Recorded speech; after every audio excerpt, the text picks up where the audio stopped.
नमस्कार दोस्तों, हड़प्पा सभ्यता हमारा टॉपिक कंप्लीट हो चुका है। आज हम पढ़ेंगे वैदिक सभ्यता या वैदिक काल के बारे में।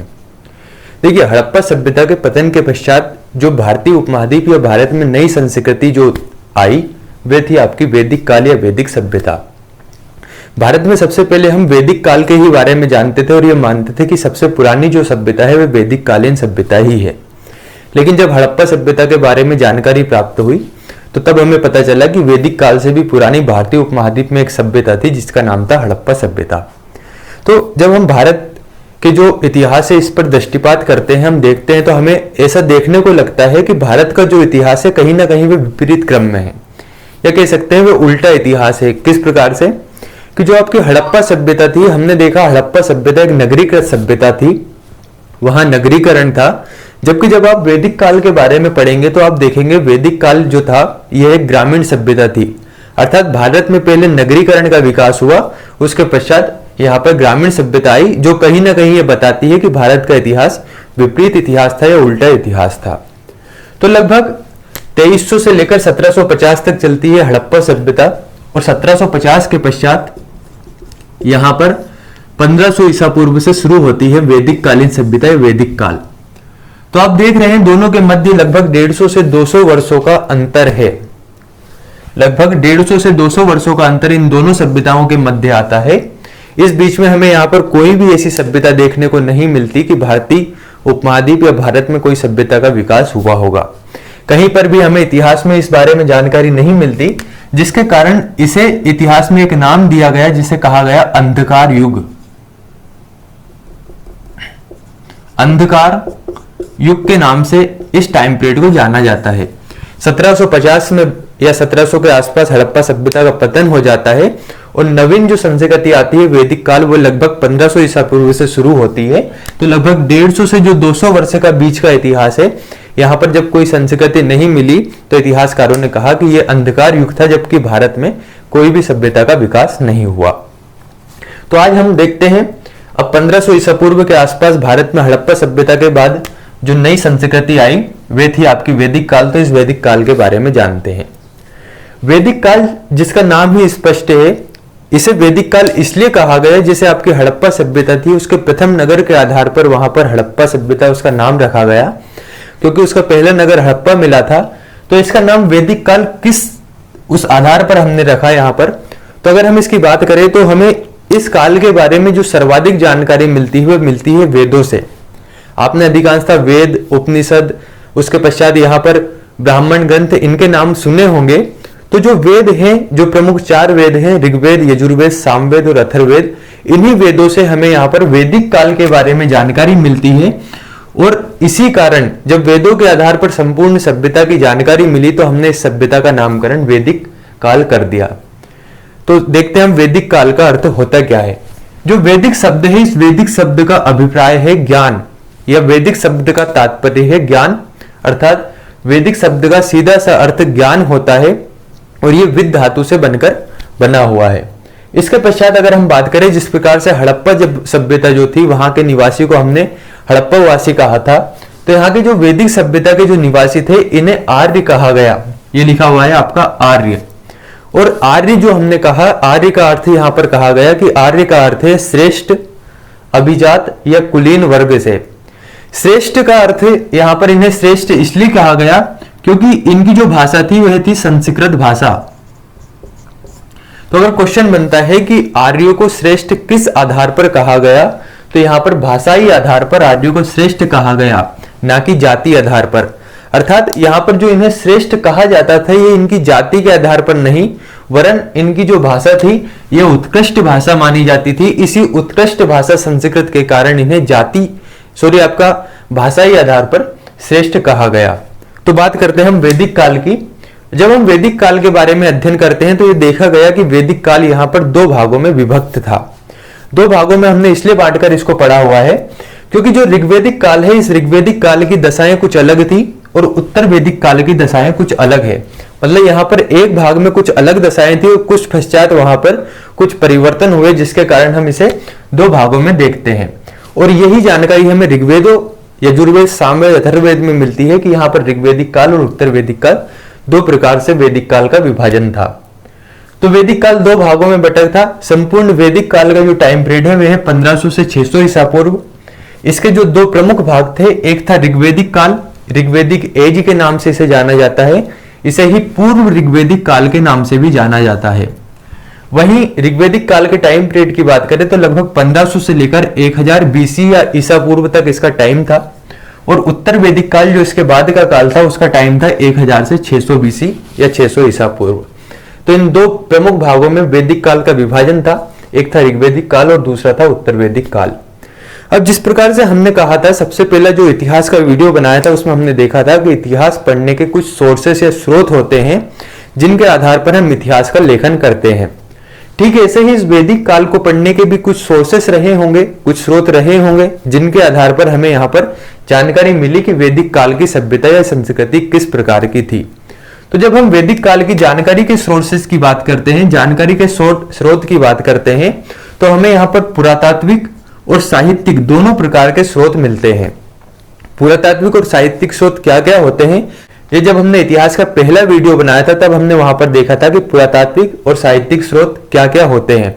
अगर आप इसके बारे में जानना चाहते हैं तो आप पहला वीडियो देखिए जो कि हमने लिखा हुआ है, वहां पर देखा हुआ है कि कौन कौन से इतिहास के जानने के स्रोत हैं। तो पुरातात्विक स्रोत की बात करें तो हमें यहाँ पर पुरातात्विक स्रोत भी मिले और साहित्यिक स्रोत भी मिले, और दोनों के आधार पर हमने यहाँ पर वैदिक काल के बारे में जाना। अब देखिए, जब अगर आपने उस वीडियो को देखा हुआ है, वहां पर प्राग ऐतिहासिक काल, आद्य ऐतिहासिक काल और ऐतिहासिक काल के बारे में जानना है, तो हमने देखा था कि जिस काल के लोगों को यहाँ पर पढ़ने लिखने का ज्ञान था और उनकी लिपि को हम पढ़ सके, साथ ही साथ हमें वहां पर पुरातात्विक साक्ष्य भी मिले, तो ऐसे काल को हमने एक नाम दिया था जिसका नाम था ऐतिहासिक काल।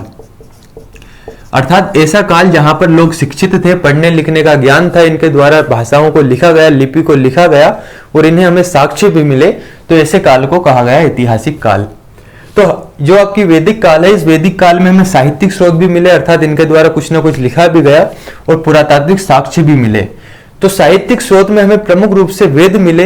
इन्हीं वेदों के आधार पर वेद में जो जो भी लिखा गया था इसको सिद्ध किया यहाँ के पुरातात्विक साक्ष्यों ने, कि जो वेद में लिखा गया है वे वहां पर था अथवा नहीं। जब यहाँ पर साक्ष्य मिले, यहाँ पर मधभांड मिले, मुहरे मिली, इस प्रकार की चीजें जब यहाँ पर मिली तो उन्होंने सिद्ध किया कि जो वेदों में लिखा गया है ये पूर्ण रूप से यहाँ पर सत्य है।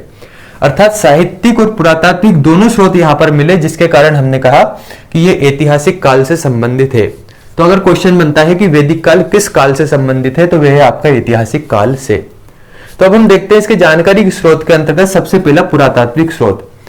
पुरातात्विक स्रोत की बात करें तो हमें यहां से एक अभिलेख मिला जिसका नाम है बोगोजकोई अभिलेख। ये लगभग 1400 बीसी पुराना है, 1400 ईसा पूर्व पुराना अभिलेख है, और इसमें हमें इंद्र, वरुण, मित्र और नासत्य इन 4 प्रमुख देवताओं के बारे में जानकारी मिलती है। तो इस अभिलेख ने यह बतला दिया कि जो ऋग्वेद में जो बातें कही गई है वे पूर्ण सत्य है और इस प्रकार की यहाँ की सभ्यता है। इस बोगोजकोई अभिलेख के बारे में हम जब यहाँ पर आर्यों के मूल स्थान के बारे में पढ़ेंगे तो इस वाले मत में हम देखेंगे कि बोगोजकोई अभिलेख का यहाँ पर क्या तात्पर्य है। दूसरा जो हमें साक्ष्य मिला, जब हम ऋग्वैदिक काल के बारे में जानकारी प्राप्त करते हैं तो पुरातात्विक साक्ष्य के अंतर्गत मिले हमें यहाँ पर गैरिक मधभांड, जो घड़े बनाए जाते थे मिट्टियों से। तो जो गैरिक मधभांड बने या गैरिक जो घड़े थे यहाँ के, वो गैरिक घड़े बताते हैं, गैरिक मधभांड बताते हैं ऋग्वैदिक काल के बारे में। और जब चित्रित धूसर मधभांड हमें यहाँ पर प्राप्त हुए तो वो बताते हैं उत्तर वैदिक काल के बारे में।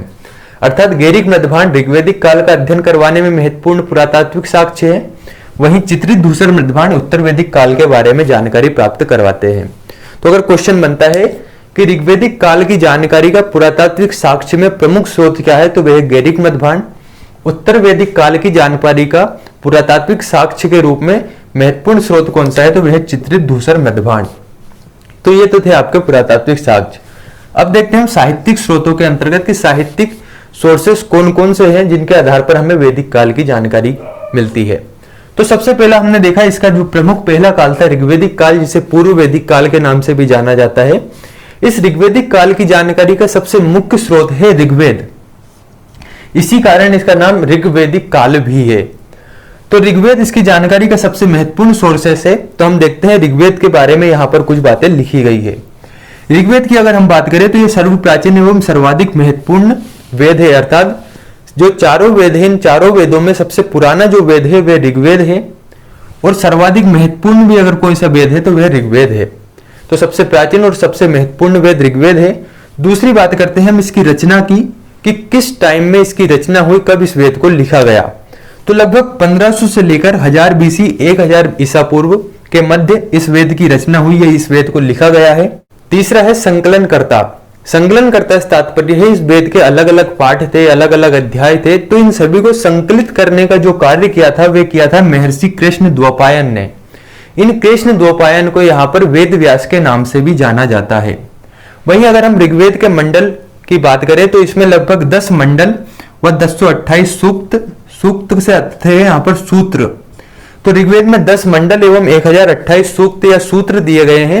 10 मंडल का अर्थ होता है यहाँ पर जैसे हम बुक में पाठ पढ़ते हैं, अलग अलग अध्याय रहते हैं, ठीक इसी तरीके से यहाँ पर इसमें 10 पाठ या 10 अध्याय हैं जिन्हें मंडल कहा जाता है, और 1028 सूक्त अर्थात इसमें 1028 सूत्र दिए गए हैं।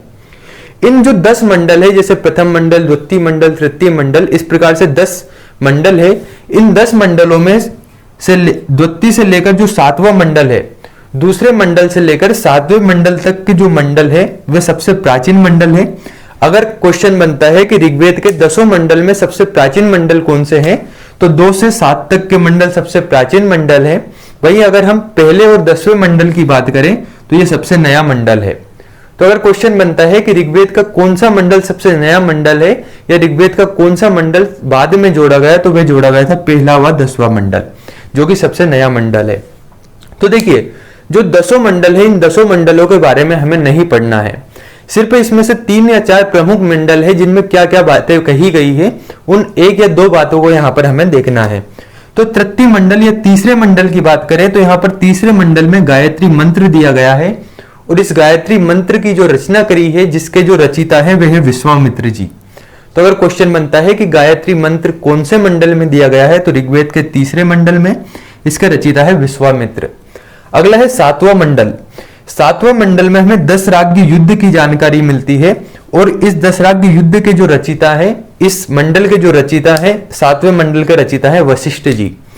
10 राज्य जो युद्ध हुआ था, यह हुआ था परुष्णी नदी के किनारे। परुष्णी नदी, जिसका एक नाम रावी नदी भी मिलता है। तो हुआ क्या है कि यहाँ पर कुछ आर्य कबीले थे और कुछ अनार्य कबीले थे। तो आर्य कबीलों में एक कबीला था भरत कबीला, उस भरत कबीले के राजा थे राजा सुदास। तो सुदास और जो 10 अनार्य कबीले थे जिन्हें यहाँ पर जन कहा जाता था, तो इन 10 जनों के जो कबीले थे, इन 10 जनों के मध्य और सुदास के मध्य या भरत कबीले के मध्य यहाँ पर युद्ध होता है, और यह युद्ध होता है परुष्णी नदी के किनारे, जिसमें सुदास यहाँ पर विजयी होते हैं और भरत कबीले के ये मुखिया होते हैं, यहाँ के राजा होते हैं। उसी भरत कबीले के आधार पर यहाँ पर भारत का नाम किया जाता है, ऐसा हमें ऋग्वेद में देखने को मिलता है। तो ये जो 10 राज्य युद्ध की जानकारी है, ये ऋग्वेद के 7वें मंडल में मिलती है, और इसे गुरु वशिष्ठ ने यहाँ पर लिखा गया था। इसका एक कारण ये भी था 10 राज्य युद्ध होने के पीछे, क्योंकि विश्वामित्र जी थे यहाँ पर सुदास के पुरोहित। जो आर्य कबीले या भरत कबीले के राजा सुदास थे, उसके पुरोहित थे विश्वामित्र जी। तो इन्होंने विश्वामित्र जी को यहाँ से पुरोहित के पद से हटा दिया, जिससे इन्होंने अपमानित होकर अनार्य कबीलों से मिल गए, और सुदास ने यहाँ पर जो वशिष्ठ जी थे इनको अपने पुरोहित बना लिया। तो जब विश्वामित्र जी को यहाँ से पद से हटाया, तो ये यहाँ से अनार्यों से जाकर मिल गए और अनार्य कबीलों को यहाँ पर संगठित किया, और आर्य और अनार्यों के बीच यहाँ पर एक युद्ध हुआ, जिसे 10 राज्य युद्ध के नाम से जाना जाता है। तो 7वें मंडल में दिया गया है 10 राज्य युद्ध, जिसे वशिष्ठ जी द्वारा रचित किया गया है। अगला है 9वां मंडल। 9वें मंडल में सोम देवता को समर्पित मंडल है, और जो आपका सोम देवता है ये वनस्पति के देवता के नाम से भी जाने जाते हैं। जो आपका ऋग्वैदिक काल था और उत्तर वैदिक काल, यहाँ पर एक पेय पदार्थ के रूप में प्रमुख रूप से सोम रस का पान किया जाता था या सोम रस पिया जाता था। ये विशेष अवसर के पर पिया जाता था। तो जो आपका सोम देवता है, जो कि सोम रस के देवता कहे जाते थे, इन सोम देवता को यहाँ पर जो समर्पित मंडल है वह है 9वां मंडल। अगला है 10वां मंडल। 10वें मंडल की बात करें तो जो वर्ण व्यवस्था है, जैसे आपका ब्राह्मण, क्षत्रिय, वैश्य और शूद्र, इन चारों जो वर्ण है, इन चारों वर्ण की सबसे पहले जानकारी हमें यहाँ पर 10वें मंडल में मिलती है, जो कि ऋग्वेद के पुरुष सूक्त के 10वें मंडल में चतुर्वर्ण का उल्लेख मिलता है। तो ये थी आपके ऋग्वेद के बारे में कुछ जानकारी। यहाँ से क्वेश्चन अधिकांशतः बनते हैं। एक बार और हम देखते हैं। ऋग्वेद सबसे प्राचीन और सर्वाधिक महत्वपूर्ण वेद है। इसकी रचना 1500 से 1000 बीसी या ईसा पूर्व में हुई है। इसके संकलनकर्ता कृष्ण द्वैपायन या वेदव्यास जी हैं। इसमें 10 मंडल, 1028 या 1028 सूक्त, जिन्हें सूत्र कहा जाता है। 2 से 7 तक के जो मंडल है सबसे प्राचीन या सबसे पुराने मंडल है। पहला व 10वां मंडल सबसे बाद में जोड़ा गया, जिसके कारण ये सबसे नया मंडल है। वही तीसरे मंडल में गायत्री मंत्र दिया गया है, जिसके रचयिता विश्वामित्र जी है। 7वें मंडल में दशराग युद्ध के बारे में जानकारी मिलती है, जो परुष्णी या रावी नदी के तट पर हुआ था, और इसके रचयिता वशिष्ठ जी है। 9वें मंडल में सोम देवता को समर्पित मंडल है। और 10वें मंडल में हमें चतुर्वर्ण या चारों वर्ण की जानकारी मिलती है, जो कि ऋग्वेद के पुरुष सूक्त में दी गई है। तो ये तो था आपका ऋग्वेद। तो अगर क्वेश्चन बनता है कि ऋग्वेदिक काल की जानकारी का सबसे महत्वपूर्ण साहित्यिक स्रोत कौन सा है, तो वह है ऋग्वेद। इसी के आधार पर हम संपूर्ण ऋग्वेद का अध्ययन करते हैं। अगले वीडियो में जब हम देखेंगे ऋग्वेदिक काल के बारे में पढ़ेंगे, तो हम वहां पर सामाजिक, आर्थिक, राजनीतिक, वहां की जो समस्त जो कह सकते हैं क्रियाएं हैं, उसके बारे में जब हम जानकारी प्राप्त करेंगे, तो वह पूरा ऋग्वेद के आधार पर रहेगा। इसके पश्चात अगले 3 प्रमुख वेद हैं, यजुर्वेद, सामवेद और अथर्ववेद। इन 3 वेदों से हमें उत्तर वैदिक काल के बारे में जानकारी मिलती है। तो सबसे पहले जो वेद लिखा गया था, वह लिखा गया था ऋग्वेद। उसके पश्चात ये प्रमुख तीनों वेद लिखे गए थे। और चूंकि उत्तर वैदिक काल का टाइम बाद में है, लगभग 1000 से 600 ईसा पूर्व है, इसी टाइम पीरियड पे इन ग्रंथों या इन वेदों की रचना हुई, और इन्हीं से हमें उत्तर वैदिक काल की जानकारी मिलती है। तो दूसरा वेद है यजुर्वेद। जो यजुर्वेद है, इस यजुर्वेद में यहाँ पर यज्ञ संबंधी अनुष्ठानों के बारे में उल्लेख किया गया है। यज्ञ संबंधी अनुष्ठानों पर प्रकाश डालने का कार्य किया गया है। और ये जो वेद लिखा गया है, ये गद्य एवं पद्य दोनों में लिखा गया है। तो अगर क्वेश्चन बनता है कि यजुर्वेद में किस बारे में बताया गया है, तो यज्ञ संबंधी क्रियाकलापों या अनुष्ठानों के बारे में बताया गया है, और ये गद्य एवं पद्य में वर्णित या लिखित है। अगला है सामवेद। तो देखिए, ऋग्वेद में हमें विभिन्न श्लोक मिले, लगभग 228 सूत्र थे। तो इन सूत्रों का किस आधार पर यहाँ पर वाचन करना है, कैसे इन सूत्रों को गाना है, इसके बारे में जो संपूर्ण जानकारी दी गई है, ये दी गई है सामवेद में। इसी कारण सामवेद को संगीत का वेद भी कहा जाता है। अर्थात जो हमारे 7 स्वर हैं, इन 7 स्वरों की सबसे पहले जानकारी सामवेद में दी गई। इसीलिए इसको श्लोकों को गाने के लिए चुनकर बांटा गया है, और यहाँ पर विभिन्न प्रकार के स्वरों के आधार पर यहाँ पर इसका संकलन किया गया है। तो अगर क्वेश्चन बनता है कि संगीत का वेद कौन सा है, तो वह है आपका सामवेद। अगला है अथर्ववेद।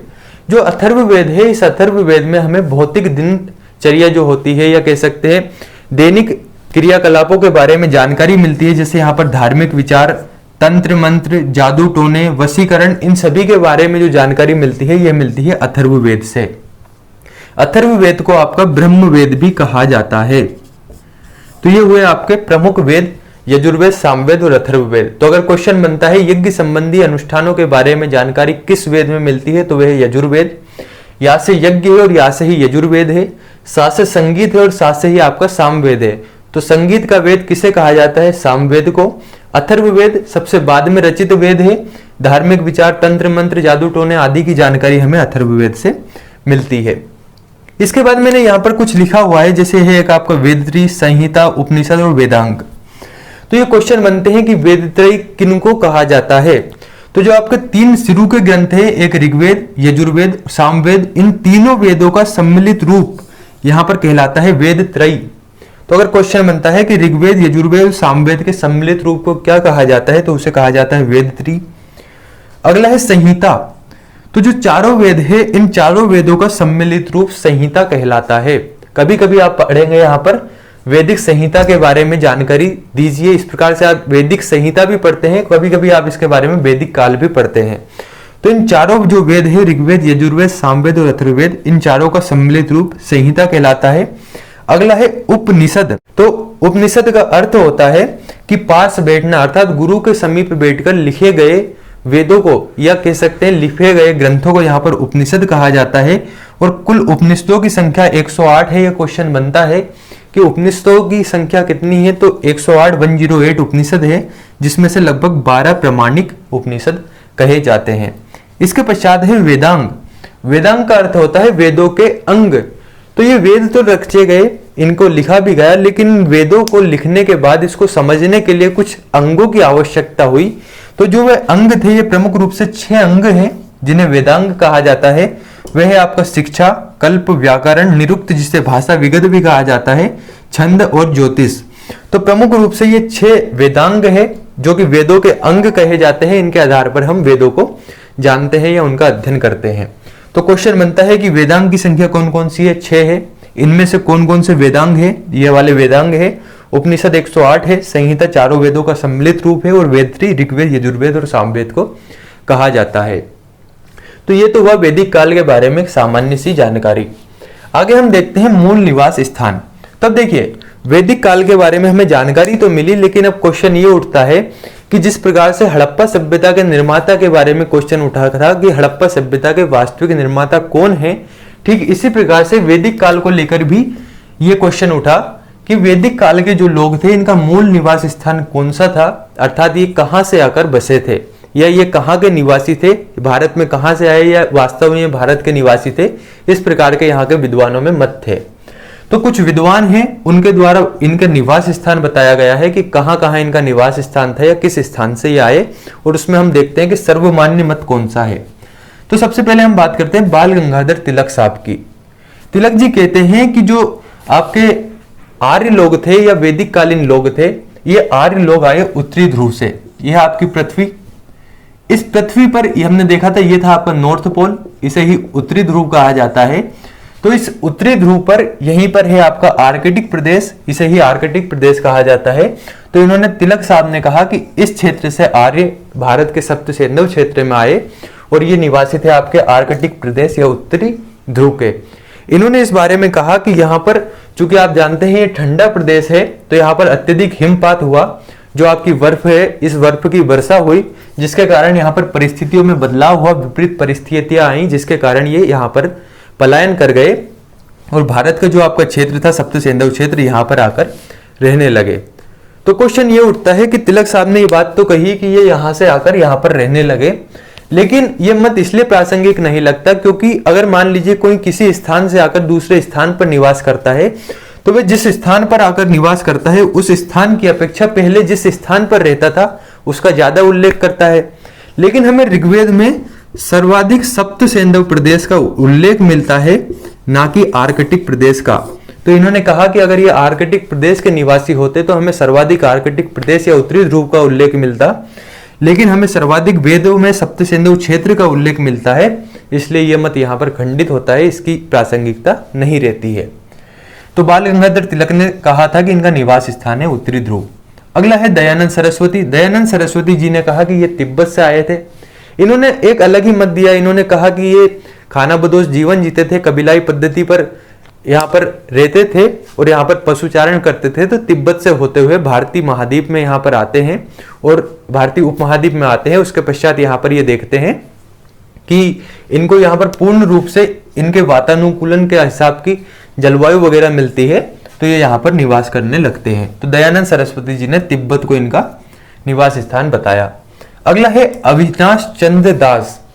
अविनाश चंद्र दास जी का कहना है कि जो आपके आर्य लोग थे, ये आर्य लोग सप्तसेंधव प्रदेश के ही निवासी थे, अर्थात इन्होंने कहा कि आर्य लोग भारतीय ही थे, भारत के ही निवासी थे और ये सप्तसेंधव प्रदेश में पहले ही निवास कर रहे थे। इसके पश्चात इन्होंने वेदों में इसके बारे में वर्णन दिया। तो अविनाश चंद्र जी इनको भारत के ही निवासी बताते हैं। अगला है गंगानाथ झा। गंगानाथ झा इनको ब्रह्म ऋषि क्षेत्र के निवासी बताते हैं कि इनका निवास स्थान ब्रह्म ऋषि क्षेत्र था। नेक्स्ट है गार्डन चाइल्ड, और गार्डन चाइल्ड कहते हैं कि दक्षिणी रूस से यहाँ पर आर्य आए और इन्होंने भारतीय उपमहाद्वीप में इनकी सभ्यता का विस्तार किया। अगले विद्वान है मैक्समूलर। मैक्समूलर ने कहा कि आर्यों का निवास स्थान मध्य एशिया, जिसे एशिया माइनर भी कहा जाता था, वह इनका मूल निवास स्थान था। इन्होंने कहा कि एशिया जो मध्य एशिया है, ये आपका आल्प्स पर्वत वाला क्षेत्र है। जो आपका आल्प्स पर्वत है, इस आल्प्स पर्वत के पूर्वी भाग में यहाँ पर आर्य लोग निवास करते थे। इनकी पूर्वी शाखा से होते हुए ये यहाँ पर भारत में आए। इस बारे में इन्होंने तर्क दिया कि जो हमें ऋग्वेद में 4 प्रमुख देवताओं की जानकारी मिलती है, उन 4 प्रमुख देवताओं में इंद्र, वरुण, मित्र और नासत्य, ये 4 प्रमुख देवता थे। ठीक ऐसी ही जानकारी हमें जो आपका ईरानी ग्रंथ है जिसका नाम है अवेस्था, कहीं कहीं आपको जिंदा अवस्था भी इसका नाम मिलता है। तो इन्होंने कहा कि जो ईरानी ग्रंथ जिंदा अवस्था है उसमें भी हमें इन 4 प्रमुख देवताओं के बारे में जानकारी मिलती है। इसके साथ ही हमें बोगुज को एक अभिलेख मिला है जो कि लगभग 1400 बीसी पुराना है, और इसमें भी हमें इंद्र, वरुण, मित्र और नासत्य इन 4 प्रमुख देवताओं के बारे में जानकारी मिलती है। तो इन्होंने कहा कि जब हमें एक जैसी ही जानकारी मध्य एशिया वाले क्षेत्र से मिला बोगुज को यह अभिलेख, ईरानी जो ग्रंथ है जिंदा अवस्था या अवस्था से मिली जानकारी, और ऋग्वेद में हमें जब एक समान जानकारी मिलती है तो इस आधार पर हम कह सकते हैं कि आर्य मध्य एशिया से आए। और इसी मत को एक और इतिहासकार ने कहा है, डॉक्टर संपूर्णानंद जी ने। डॉक्टर संपूर्णानंद ने कहा, इन्होंने कहा कि जो आर्य थे ये आर्य आल्प्स पर्वत के आसपास के क्षेत्र के निवासी थे, और मैक्स मुलर ने भी यहाँ पर मध्य एशिया के निवासी बताया, और इन्होंने इस रूप में यहाँ पर सिद्ध करने का प्रयास भी किया कि बोगुज को अभिलेख से भी उन्हीं देवताओं की जानकारी मिलती है जो ऋग्वेद में हमें प्रमुख रूप से जानकारी मिलती है।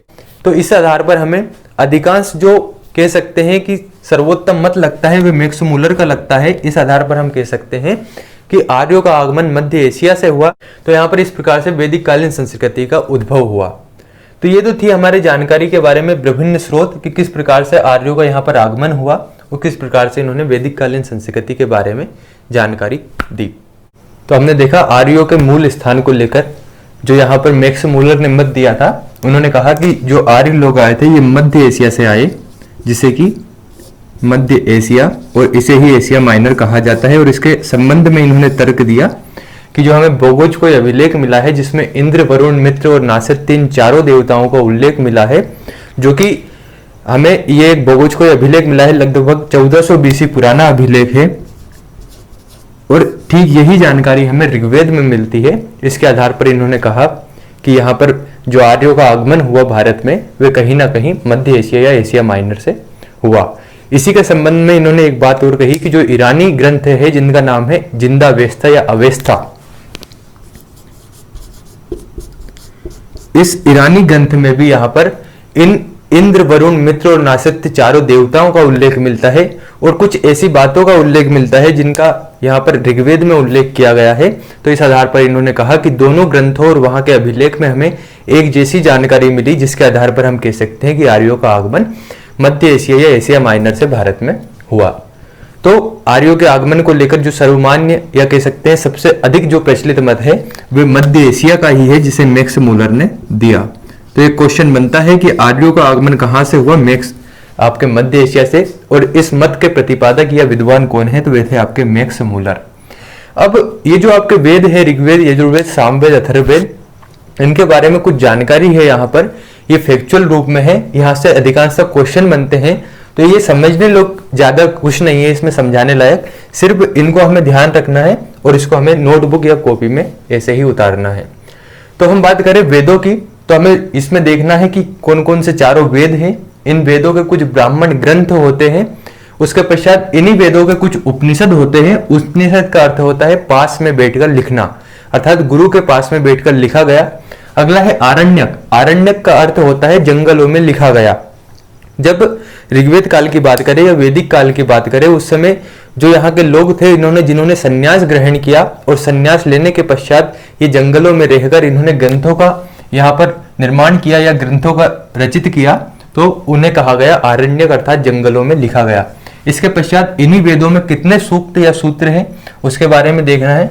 अगला है अध्येता। अध्येता से तात्पर्य है वेदों के गाने वाले या वेदों का जो गायन करते थे वे कौन है यहाँ पर। उसके बाद है उपवेद, कि इन वेदों के कुछ उपवेद भी है, उनके बारे में हमें देखना है।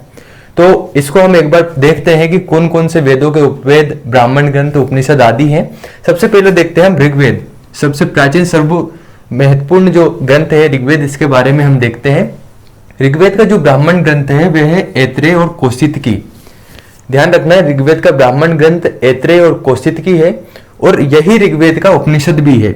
ऋग्वेद का उपनिषद भी ऐत्रेय और कौशितकी है, और यही ऋग्वेद का आरण्यक भी है, अर्थात ऋग्वेद का आरण्यक है ऐत्रेय और कौशितकी।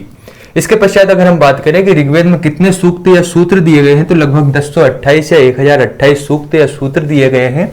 और जो ऋग्वेद का यहाँ पर गायन करते थे, जो इसको पढ़ते थे, उसे यहाँ होत्र कहा जाता था, अर्थात इसके अध्येता या गायन करने वाले को होत्र कहते थे।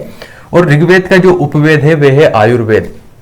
तो क्वेश्चन इस प्रकार से बनेगा कि ऐत्रेय ब्राह्मण, क्योंकि ये ब्राह्मण ग्रंथ है, तो ऐत्रेय ब्राह्मण किसका ग्रंथ है? तो यहाँ पर ऋग्वेद का ग्रंथ है। उसके पश्चात ऐत्रेय जो उपनिषद है वह किसका उपनिषद है? तो ऋग्वेद का उपनिषद है। 1028 सूक्त किस में दिए गए हैं? ऋग्वेद में दिए गए हैं। या ऋग्वेद के कितने सूक्त हैं? तो 1028। उसके पश्चात ऋग्वेद के गाने वाले या ऋग्वेद के अध्येता या इसके अध्ययन करने वालों को क्या कहा जाता था? तो होत्र कहा जाता था। और ऋग्वेद का उपवेद कौन सा है? तो ये यजुर्वेद है। मतलब सामान्य सा क्वेश्चन आएगा, लेकिन चूंकि हमें यहाँ पर इसे याद रखना है, इसके कारण थोड़ा सा यहाँ पर कॉम्प्लिकेट या कह सकते हैं कठिन ये बन जाता है। अगले बात करते हैं, अगला वेद है यजुर्वेद। यजुर्वेद का ब्राह्मण ग्रंथ तैतृ और शतपथ है। क्वेश्चन अधिकांशतः बनता है कि शतपथ ब्राह्मण किसका यहाँ पर ब्राह्मण ग्रंथ है? तो वह आपका यजुर्वेद का। उसके पश्चात यजुर्वेद के उपनिषद की बात करें तो तैतृ, कठ, श्वेतवास्वर, ईश और बृहदारण्यक, यह यजुर्वेद के उपनिषद है। और इसके आरण्यक जो है वह है तैतृ, शतपथ और बृहदारण्यक। तो अगर क्वेश्चन बनता है कि यजुर्वेद के आरण्यक कौन से हैं, तो बृहदारण्यक, तैतृ और शतपथ। उसके पश्चात हमें यजुर्वेद में सूक्त जैसी चीजें ज्यादा हमें यहाँ पर महत्वपूर्ण नहीं लगते। और इसके अगर हम अध्येता की बात करें कि यजुर्वेद के अध्येता कौन थे, इसके गायन करने वाले को क्या कहा जाता था? तो इसके गायन करने वाले को अथर्वणियों कहा जाता था। वहीं इसका धनुर्वेद उपवेद था। तो अगर क्वेश्चन बनता है कि यजुर्वेद का उपवेद कौन सा था, तो वह था आपका धनुर्वेद। अगली बात करते हैं सामवेद, जिसे संगीत का वेद भी कहा जाता है। इसका ब्राह्मण ग्रंथ पंचविश है और इसी पंचविश को तांड्य या ब्राह्मण के नाम से भी जाना जाता है। इसका उपनिषद छांदोग्य है। इसके अलावा केन उपनिषद भी सामवेद का ही उपनिषद है। इसके आरण्यक की बात करें तो सामवेद का आरण्यक जेमनी और छांदोग्य है और इसमें 1810 मंत्र दिए गए हैं। साथ ही इसके अध्येता या गायन करने वाले को उद्गाता कहा जाता था और इसका उद्वेद गंधर्व वेद है, जिसे नारद मुनि द्वारा कृत या नारद मुनि द्वारा रचित किया गया है। यह था आपका सामवेद। अगला है अथर्ववेद। अथर्ववेद जिसे ब्रह्मवेद के नाम से भी जाना जाता है, इसका ब्राह्मण ग्रंथ गोपथ है। इसके उपनिषद की बात की जाए तो प्रश्न, मुंडक और मांडुक्य ये इसके प्रमुख अथर्ववेद के उपनिषद है। साथ ही हमें यहाँ पर आरण्यक इसके कोई भी देखने को नहीं मिले। इसमें लगभग 6000 मंत्र दिए गए हैं और इसके अध्येता को, जैसा कि हमने कहा, इसे ब्रह्मवेद भी कहा जाता है, तो इसके अध्येता को ब्रह्मा या ब्रह्म कहा गया। इसका उपवेद शिल्पवेद है, जिसे जो विश्वकर्मा है, विश्वकर्मा द्वारा रचित किया गया है। तो ये तो थे आपके ऋग्वेद। वेदों के बाद यहाँ पर चारों वेदों के बारे में ब्राह्मण ग्रंथ, उपनिषद, आरण्यक आदि चीजें इनके बारे में दी गई है। वो क्वेश्चन किस प्रकार से बनेगा, आपने अधिकांशतः इसके क्वेश्चन भी देखे हुए हैं कि शतपथ ब्राह्मण किसका ब्राह्मण ग्रंथ है, तो वह आपका यजुर्वेद का। उसके पश्चात छांदोग्य किसका उपनिषद है, तो सामवेद का। प्रश्न किसका उपनिषद है, तो वह आपका अथर्ववेद का। इस प्रकार के यहाँ से क्वेश्चन बनते हैं, तो हमें इनको ध्यान रखना है। इसके पश्चात अगर हम बात करें कि वैदिक काल में कुछ नदियां थी जिनको हम आधुनिक नाम से जानते थे। ऋग्वेद में हमें उन उल्लेख मिलता है उन नदियों का, साथ ही साथ उन नदियों का पुराना नाम कुछ और था और यहाँ पर आधुनिक नाम कुछ और है। तो हम उन नदियों के बारे में देखते हैं। अधिकांशतः क्वेश्चन यहाँ से बन सकते हैं कि इन नदियों का प्राचीन नाम क्या था, या इन नदियों के ये प्राचीन नाम है तो आधुनिक नाम क्या है। तो सबसे पहला है झेलम नदी, जो हम वास्तव में आज आधुनिक नाम झेलम है, जिसे हम झेलम नदी के नाम से जानते हैं। इसका प्राचीन नाम वितस्तता है। दूसरा है काबुल नदी। काबुल नदी जो है उसका पुराना नाम कुभा है। अगला है चिनाब नदी। चिनाब नदी का प्राचीन नाम अस्किनी है। रावी नदी। रावी नदी इसका प्राचीन नाम परुष्णी है। इसको हमने देखा था 10 राज्य युद्ध, जो कि ऋग्वेद में, जिसका यहाँ पर कह सकते हैं ऋग्वेद के एक मंडल में इसका 10 राज्य युद्ध का वर्णन भी मिलता है। तो रावी नदी इसके प्राचीन नाम है परुष्णी।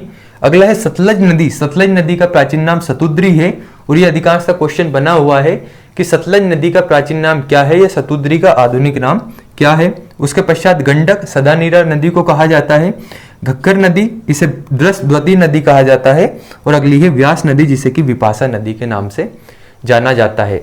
तो ये तो हुई वैदिक काल के बारे में एक सामान्य सी जानकारी। इसके जानकारी के स्रोतों के बारे में पढ़ा, कौन कौन से सोर्सेस है जिनके आधार पर हम वैदिक काल का अध्ययन करते हैं। इसके हमने चारों वेदों के ब्राह्मण, उपनिषद, आरण्यक, सूक्त, आपका अध्येता और उपवेद, इनके बारे में जाना। अगले वीडियो में हम ऋग्वेदिक काल की व्यवस्थाओं के बारे में देखेंगे और उसके पश्चात का जो काल है यहाँ पर उत्तर वैदिक काल, उसके बारे में जानेंगे। और लगभग इन 3 वीडियो में हमारा कंप्लीट वैदिक काल हो जाएगा। उसके पश्चात हम देखेंगे नए वीडियो को। तो देखते हैं अगले वीडियो में हम ऋग्वैदिक काल को। धन्यवाद।